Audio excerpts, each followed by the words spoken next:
alunos! Sejam bem-vindos a mais uma aula de língua portuguesa. Eu sou Milena Maranhos, professora de língua portuguesa, e é um prazer tê-los aqui. Professora, afinal, o que nós vamos estudar nesta aula? Acompanhe comigo.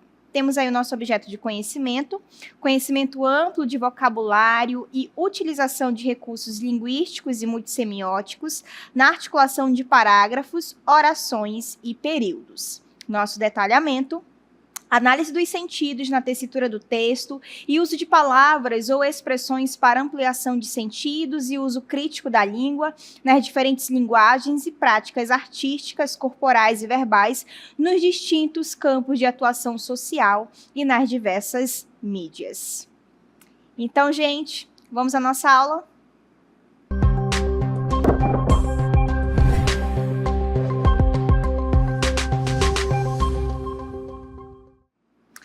Então, gente, nesta aula especificamente, nós vamos aprender a como montar um parágrafo.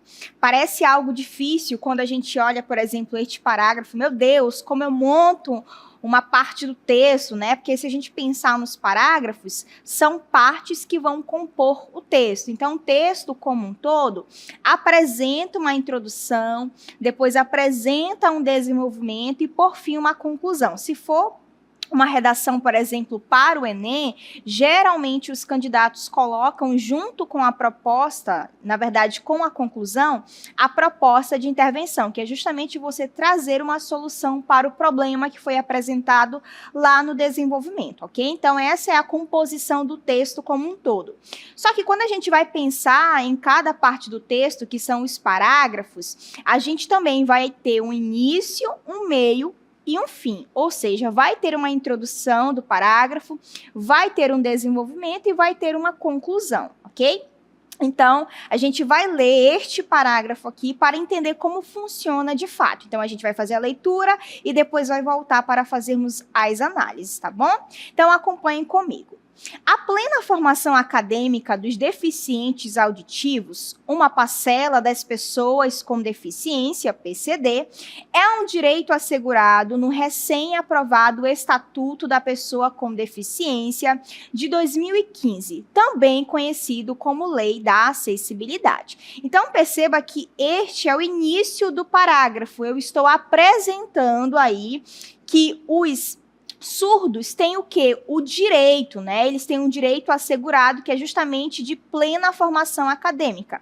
Então, na introdução do parágrafo, geralmente nós fazemos a apresentação. Geralmente não, a gente faz a apresentação do tópico que vai ser abordado e depois a gente destrincha, né? Detalha essa informação a respeito do parágrafo, né? Na verdade, da primeira parte do parágrafo, e adiciona também informações, ok? Então, estou falando, primeiramente, que os surdos têm o direito de plena formação acadêmica. Isso está lá no Estatuto da Pessoa com Deficiência de 2015, que também é conhecido como Lei da Acessibilidade, beleza? Então, essa é a primeira informação deste parágrafo.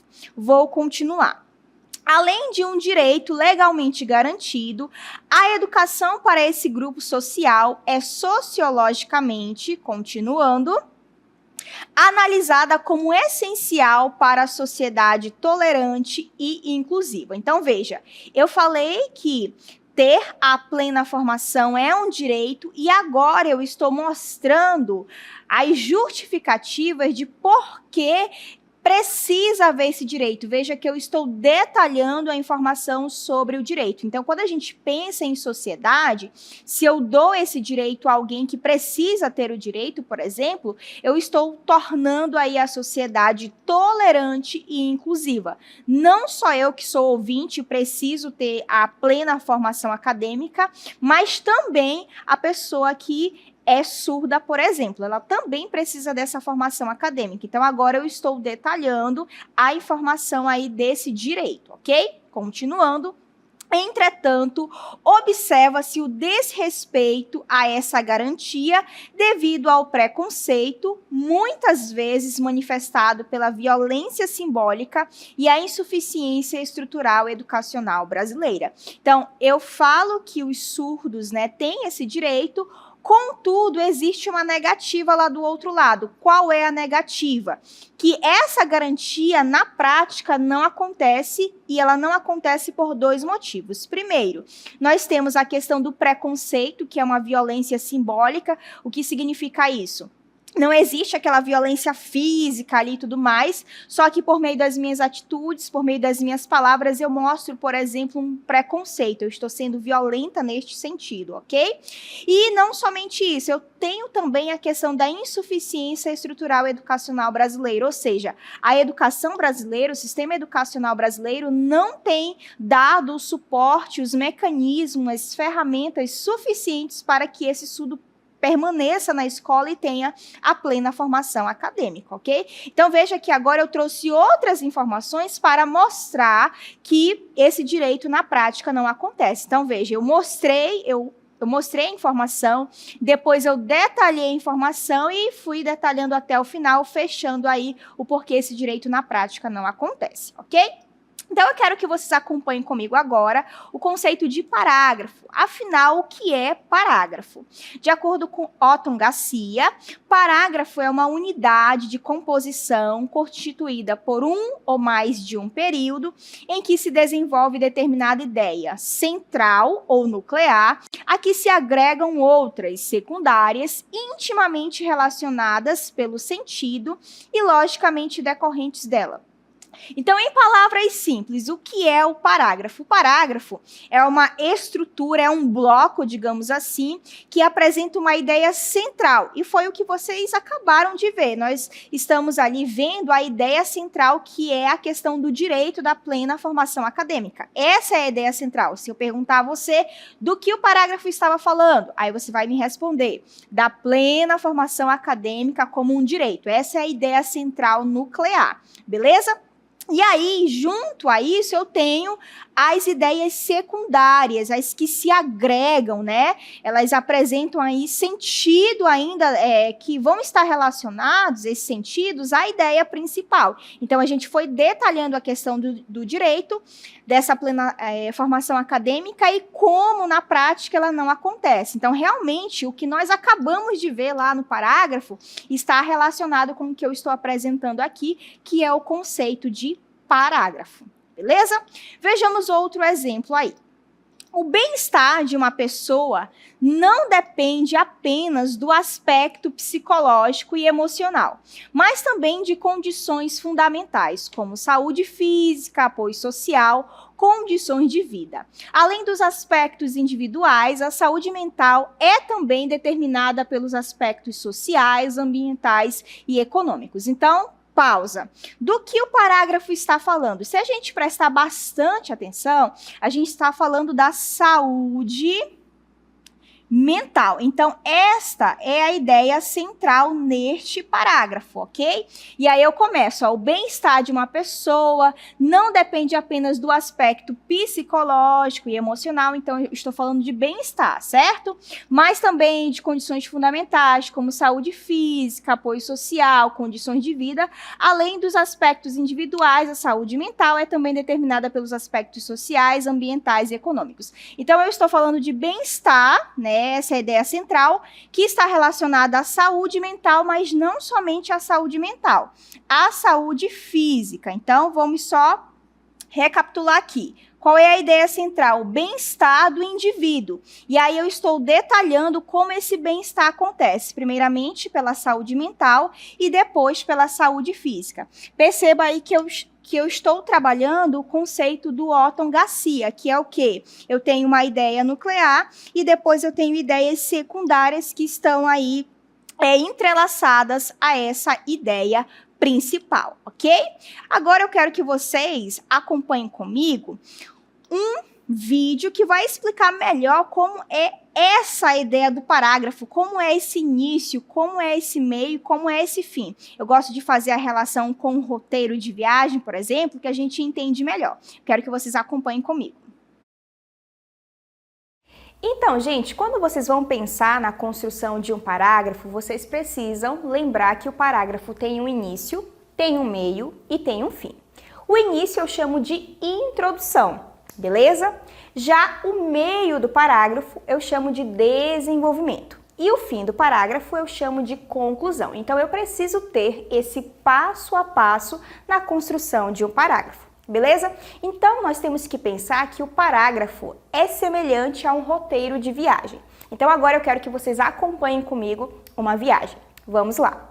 Então, primeiramente, estou aqui, ó, no lugar que todo mundo conhece, que é a Torre Eiffel. Se você nunca viu presencialmente, mas pelo menos você já ouviu. É o primeiro momento da minha viagem, então seria o quê? A introdução, o início do meu texto. Se eu fosse escrever, por exemplo, como foi a minha viagem, eu diria, nossa, primeiramente eu estive na Torre Eiffel, eu vi várias coisas. Então seria o início do meu parágrafo, ou o início ali do momento que eu vou de fato começar a minha viagem, beleza? Então esse é o primeiro momento. Agora eu quero que vocês acompanhem outro lugar comigo, então vejam aí. O segundo lugar é o Palácio de Versalhes, então aqui já é o que? O meio da minha viagem, porque eu já conheci primeiramente a Torre Eiffel, agora eu vou conhecer o Palácio de Versalhes. Então é o meio do meu parágrafo, portanto é o que? O desenvolvimento. Eu vou falar de outras coisas ainda referentes à viagem que eu estou fazendo a Paris, beleza? Então agora também eu quero que vocês acompanhem outro lugar comigo. Agora nós chegamos ao aeroporto, não é? Então, quando eu chego ao aeroporto, é o quê? É o fim da viagem. Então, eu vou fazer o quê? A organização das minhas coisas, vou arrumar as minhas malas para fechar a viagem. É a mesma coisa que vai acontecer com o parágrafo. Quando eu fecho o texto, eu preciso organizar todas as minhas ideias, todas as ideias de que falei, para então fechar o texto com chave de ouro, assim como eu estou fazendo com a minha viagem. Então, por isso que nós temos que pensar que a construção de um parágrafo é semelhante a um roteiro de viagem. Afinal, quem é essa professora que estava falando aí, né? Parece comigo, sim, sou eu mesma, só que estava com o cabelo longo, né, gente? Então, perceba aí que eu estou o quê? Tratando de um roteiro de viagem. Quando a gente planeja um roteiro de viagem, a gente coloca lá, primeiramente eu vou fazer isso, depois eu vou fazer isso, e depois, no fim, eu vou me arrumar para então ir embora da cidade. Certo? É a mesma ideia que precisa acontecer com o parágrafo. Quando a gente vai planejar um parágrafo, a gente precisa pensar, primeiramente eu vou falar disso, depois eu vou falar disso e depois eu vou finalizar com essa ideia. Muitas pessoas têm dificuldades, por exemplo, quando vão escrever um parágrafo, porque elas não sabem, elas não planejam o que vão escrever. Aí elas ficam assim, nossa, o que eu vou escrever mesmo, hein? Não sei, eu vou esperar uma inspiração divina. Não, isso não vai acontecer. Você precisa ter um planejamento. Primeiro eu vou falar isso, depois eu vou falar isso e depois eu vou falar isso. Para então o texto fluir. A gente vai voltar a um exemplo aí que já foi citado aqui na aula, para então entendermos essa ideia de introdução, desenvolvimento e conclusão. Acompanhe aí comigo. Então, se nós retomarmos o texto, que foi o primeiro texto que nós vimos na aula, né? Diz assim: a plena formação acadêmica dos deficientes auditivos, uma parcela das chamadas pessoas com deficiência, é um direito assegurado no recém-aprovado Estatuto da Pessoa com Deficiência de 2015, também conhecido como Lei da Acessibilidade. Então, se nós pensarmos, este momento aqui, vou até riscar e depois eu vou apagar, seria a introdução do parágrafo, ok? Por quê? Porque eu estou introduzindo, eu estou apresentando a primeira ideia. E qual é a primeira ideia? Que existe um direito para os surdos e o direito é qual? A plena formação acadêmica. Então, este momento aqui destacado é a introdução do meu parágrafo. Veja, eu pensei, primeiramente eu vou falar da plena formação acadêmica como um direito para os surdos. Então, pronto, essa é a minha primeira ideia. Introdução do parágrafo. Depois, eu vou falar agora do direito que existe para esse grupo social, só que quando eu dou esse direito, e de fato eu faço esse direito cumprir-se, né? Eu vou ter aí uma sociedade tolerante e inclusiva. Então, veja, além de um direito legalmente garantido, a educação para esse grupo social é sociologicamente analisada como essencial para uma sociedade tolerante. Então, perceba bem. Aqui seria já o desenvolvimento do meu parágrafo. Por quê? Porque eu estou detalhando uma informação a respeito do direito, né? E qual é o direito? A plena formação acadêmica. Agora eu estou dizendo que esse direito é legalmente garantido, afinal existe lei, e que isso se relaciona com a ideia de sociologia, sociologicamente, não é? Quando isso de fato se cumpre, eu vou ter uma sociedade tolerante, Vamos continuar. E inclusive. Então, veja que realmente eu detalhei a informação de que quando eu cumpro esse direito, eu vou ter uma sociedade tolerante e inclusiva. Agora, para finalizar o parágrafo, eu vou afirmar uma contradição, porque, veja, existe um direito, eu vou ter uma sociedade tolerante e inclusiva quando eu faço isso, contudo, entretanto, observa-se o desrespeito a essa garantia, devido ao preconceito, muitas vezes manifestado pela violência simbólica e a insuficiência estrutural educacional brasileira. Então, veja que eu finalizei o parágrafo afirmando que, apesar de existir esse direito, ele na prática não acontece por dois motivos. Um, devido ao preconceito, e dois, devido à insuficiência estrutural educacional. Então, se vocês perceberem aí, este parágrafo, que é uma parte de um texto gigante, tem um início, tem um meio e tem um fim. Eu não fiz isso de forma aleatória, ok? Eu pensei na estrutura do meu parágrafo, e é justamente o que você precisa fazer quando vai montar um parágrafo. E eu quero que vocês acompanhem comigo aqui a estrutura de um parágrafo. Então, o que eu vou fazer na introdução de um parágrafo? Eu vou expressar-se de maneira... Na verdade, você vai expressar-se, né? Eu vou me expressar de maneira resumida, ou seja, eu vou apresentar a ideia núcleo, ok? Qual é a ideia núcleo que a gente viu no nosso texto, na verdade, no nosso parágrafo? O direito à plena formação acadêmica. Então, eu apresentei a vocês. Depois, nós vamos ter o desenvolvimento. Eu vou detalhar a ideia núcleo apresentada lá no início, na introdução. Então, realmente, eu fui detalhando, olha... Quando eu tenho esse direito, eu vou ter uma sociedade, consequentemente, eu vou ter uma sociedade tolerante e inclusiva. Afinal, eu estou dando o mesmo direito que eu tenho. Se eu, que sou ouvinte, tenho esse direito, por que uma pessoa surda não vai ter, por exemplo, ok? Então, eu estou desenvolvendo, detalhando a informação. E depois, nós vamos ter o fim do parágrafo, que é a conclusão. Eu vou resumir tudo que foi discutido na introdução e no desenvolvimento. Então, eu resumi lá no parágrafo apresentado, mas eu já trouxe uma contradição, porque logo em seguida nós vamos ter o resto do texto, ok? Por isso que eu só trouxe uma parte, e aí a pessoa que fez esse parágrafo já apresenta uma contradição ali, uma oposição em relação ao direito. Então, o parágrafo precisa ter essa estrutura: introdução, desenvolvimento e conclusão. A mesma situação vai acontecer no texto inteiro. Eu preciso ter um desenvolvimento, ter uma introdução, um desenvolvimento e depois uma conclusão. Eu gosto de citar, quando eu falo dessa ideia de parágrafo, ter um início, um meio e um fim, eu gosto de relacionar com a fofoca, porque quando você vai contar uma fofoca, você fala, menina, eu tenho um babado para te contar. Aí você já deixa ali um suspense, não é? Aí você fala, olha, aconteceu tal coisa com fulano, apresentou a ideia. Aí a amiga geralmente responde, mas me conta esse babado com detalhes. Então, no dia tal, aí veja, você começa a detalhar a informação que você apresentou. Aí a amiga geralmente responde, e aí, o final dessa história, o que foi que rolou? Aí você traz o desfecho da história. Geralmente isso acontece com fofoca, né? Então, se a gente pensar nisso, essa mesma ideia de introdução, meio e final, não é? Introdução, desenvolvimento e conclusão vai acontecer no parágrafo, mas não só no parágrafo, que é o bloco, no texto inteiro também. Vejam aí comigo outro texto.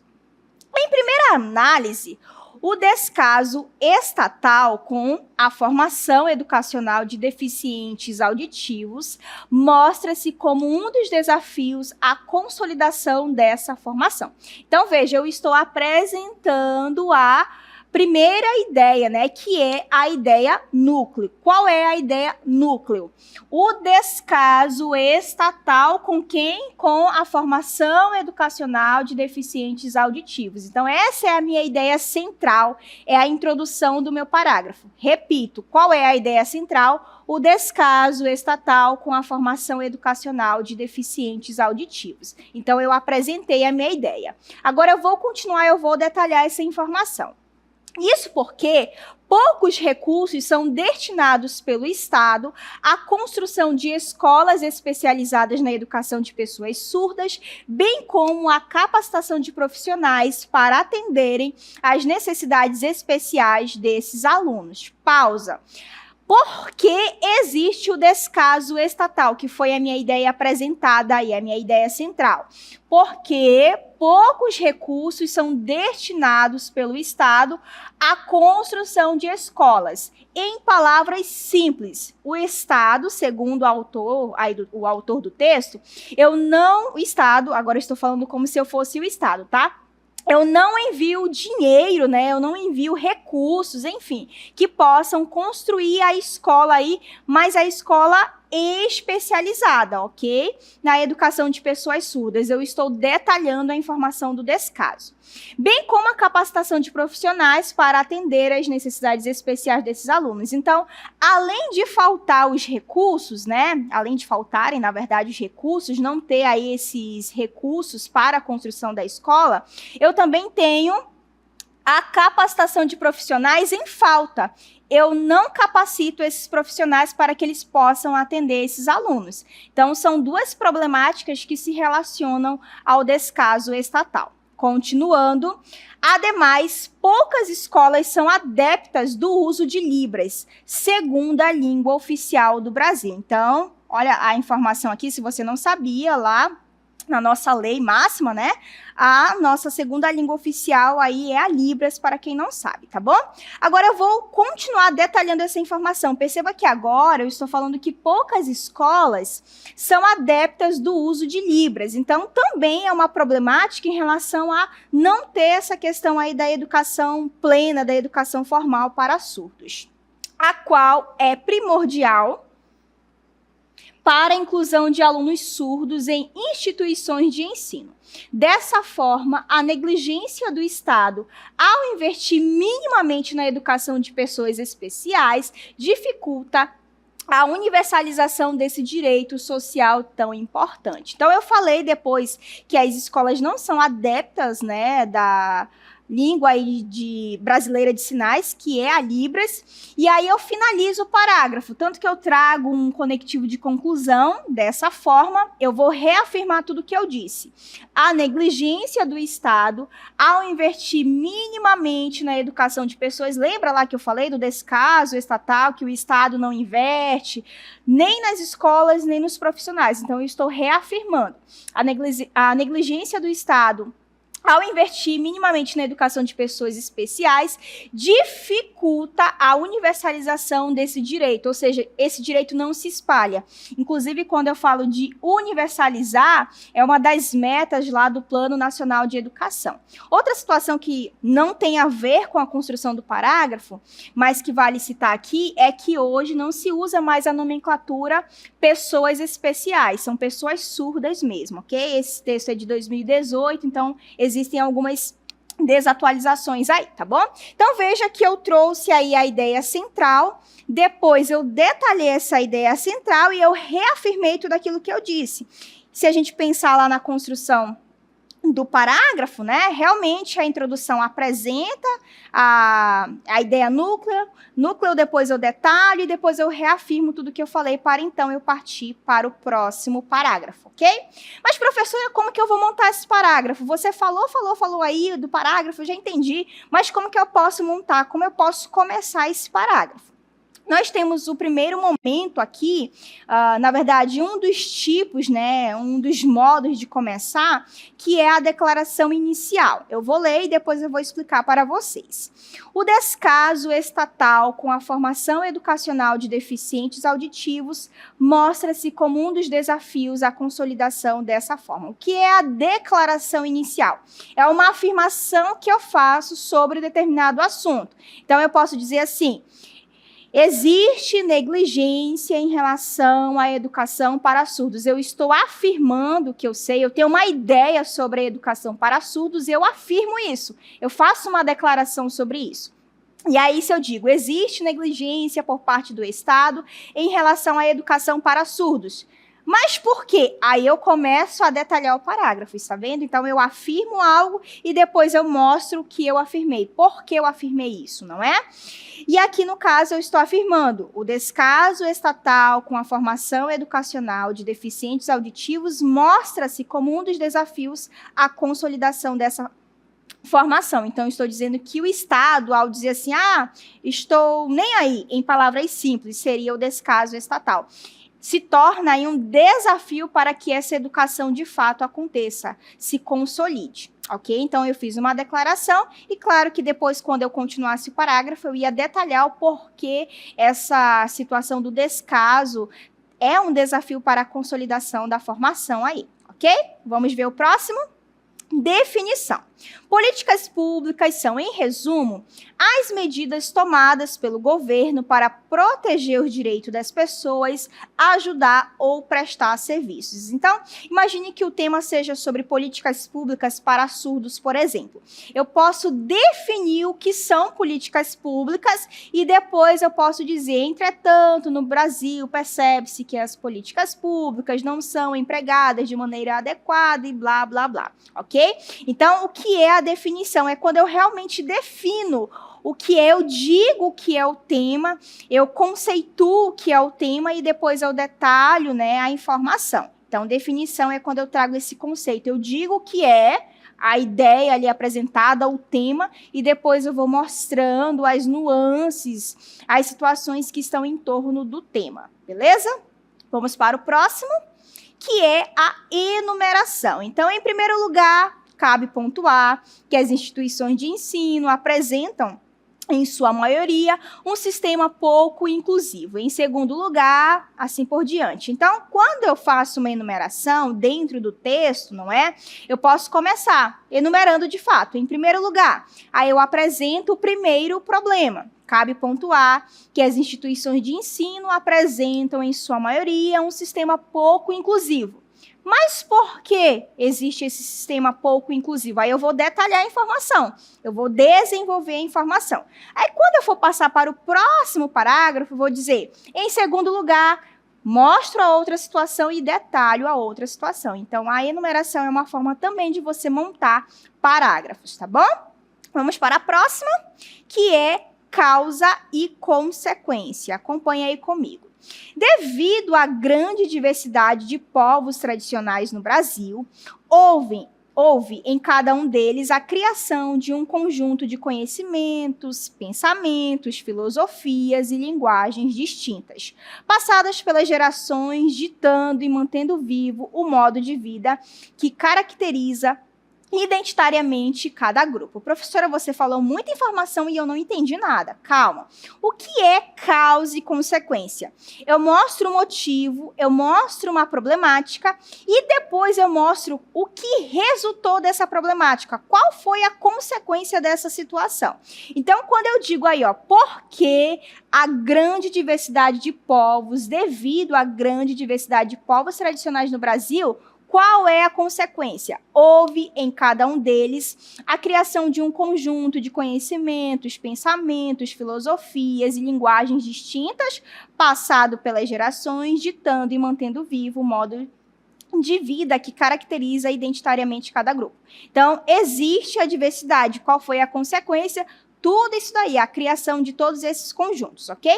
Se eu pensar, por exemplo, como eu estava falando do tema de educação para surdos, a negligência do Estado, né, em relação à educação para surdos pode trazer consequências. Quais são, por exemplo, o surdo não conseguir se formar, não conseguir ter o seu direito garantido, enfim, uma série de situações aí nós podemos pensar.